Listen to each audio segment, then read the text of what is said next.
বর্ধমান পূর্বের লোকসভা কেন্দ্রের তৃণমূল প্রার্থী ডাক্তার শর্মিলা সরকার সকাল সকাল ভোট দিলেন। ভোট দিয়ে জানালেন অনুভূতির কথা। 270 নম্বর পূর্ব বর্ধমান জেলার কাটোয়া বিধানসভার অগ্রদ্বীপের গাজীপুরের 192 নম্বর বুথ, এই বুথের ভোটার ডাক্তার শর্মিলা সরকার। তিনি দীর্ঘদিন কলকাতাতে বসবাস করলেও তার ভোটার কেন্দ্র হলো এই অগ্রদ্বীপ ইউনিয়ন স্কুল। প্রথম দিকে এই সেন্টারে ইভিএম এর যান্ত্রিক গোলযোগের জন্য অনেক দেরিতে ভোট গ্রহণ শুরু হয়। প্রায় 30 মিনিট বিলম্ব হওয়ায় প্রথম দিকে কয়েকজনকে ভোট দেওয়ার পর তৃণমূল প্রার্থী শর্মিলা সরকার ভোট দেন।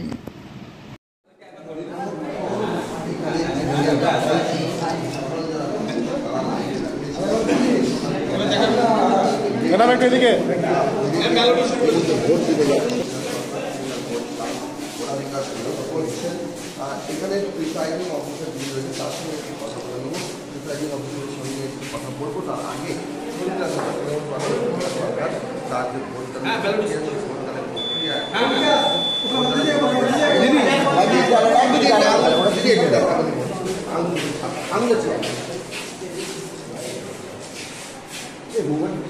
ভোট দিলেন এখানে প্রিসাইডিং অফিসার তার সঙ্গে মানে ভূমিকন্যা বলা যেতে পারে, ভোট দিলেন, কেমন অনুভব হলো? নিজেকে দেখে প্রথমে ভাবছি সত্যি সত্যি ঠিক জায়গায় দিচ্ছি, তো একটা কিরকম মনে হচ্ছিল যে ঠিক জায়গায় পড়ছে কিনা। তো যাই হোক, ভোটটা দিলাম। অদ্ভুত একটা অনুভূতি, কারণ নিজে কখনো এইভাবে তো মেন যে পলিটিক্স তাতে আমি কখনো ঢুকিনি।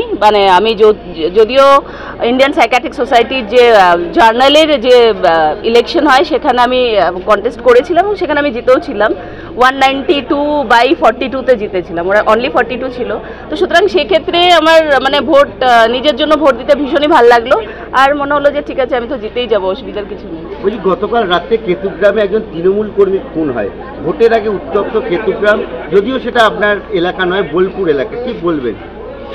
বিভিন্ন ধরনের সমস্যা তৈরি করার চেষ্টা করছে এবং বুঝতে পারছে অপোজিশনে যারা আছে যে তৃণমূল আসছে, তো তাদেরকে যে কোনোভাবেই হ্যারাস করা বা যে কোনোভাবে তাদেরকে হুমকি দেওয়া, তারা যাতে না আসে সেই ব্যাপারটাকে তৈরি করার চেষ্টা করছে।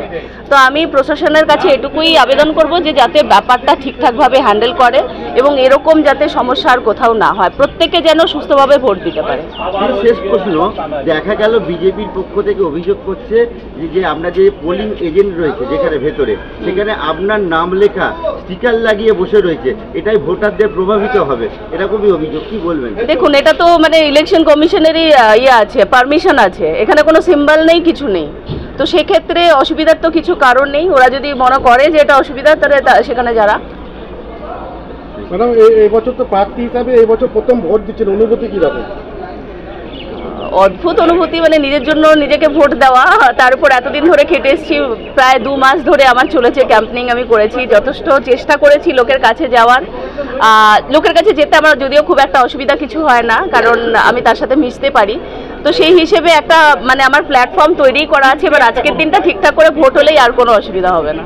আজকে সারাদিন কি প্ল্যানিং রয়েছে, কোথায় কোথায় যাবেন, কি করবেন? আমি চেষ্টা করবো সবকটা অ্যাসেম্বলি সবকটা জায়গায়। এবার দেখুন, প্রত্যেকটা বুথে তো আর যেতে পারবো না, তো ঘুরবো সব জায়গায়, যেখানে যখন দরকার পড়বে সেখানে আমি চলে যাব।